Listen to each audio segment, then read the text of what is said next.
Thanks for joining me on Aasai Rasai. I'm making frozen spinach mallung. I'm going to show you how easily you can do this, especially if you're craving something green and you don't have fresh greens on hand. This is the way to do it.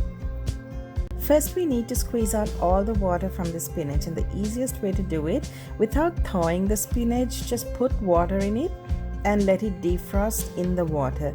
There are some chunky parts. Now this bag of spinach, I think I was driving around that day and the spinach was kind of defrosting in the car, and when I put in the freezer it got frozen again, so that's why it's really icy and chunky. So what I'm going to do here is I'm just going to put these big chunks into the microwave for about 50 seconds, and then they come out like this. It's much easier now to just break them up and squeeze them out.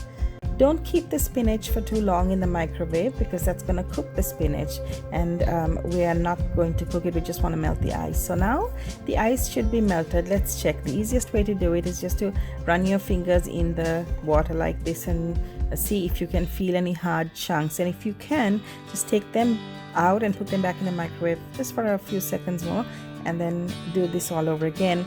So now that the spinach is ready, let's strain the water out and then squeeze the spinach really tightly to extract as much water as you can. And you hear some thumping, banging sounds, and that's coming from the roofers working next door.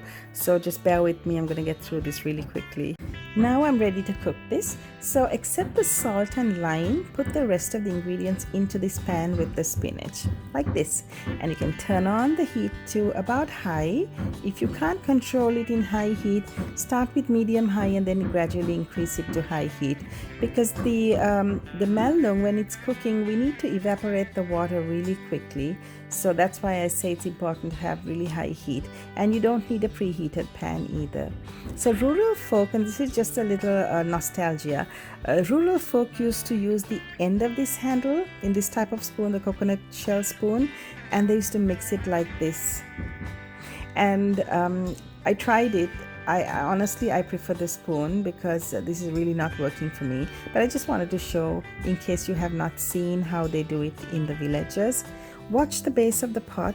You will see it moist in the beginning like now, but towards the end of cooking you will notice that the moisture has evaporated for the most part and the pot is sort of dry. The mallung also tends to stick to a dry pot, so those are the signs where you can visually tell that the mallung is ready and you can stop cooking.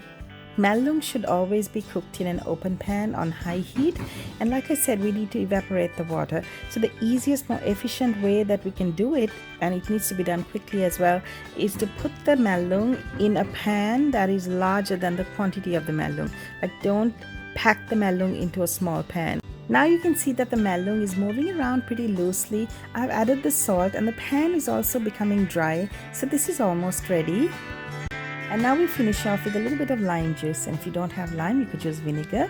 It really enhances the taste, so try not to skip the acid. Now this mallung can be made in under 8 minutes on high heat, so I hope you will try it out.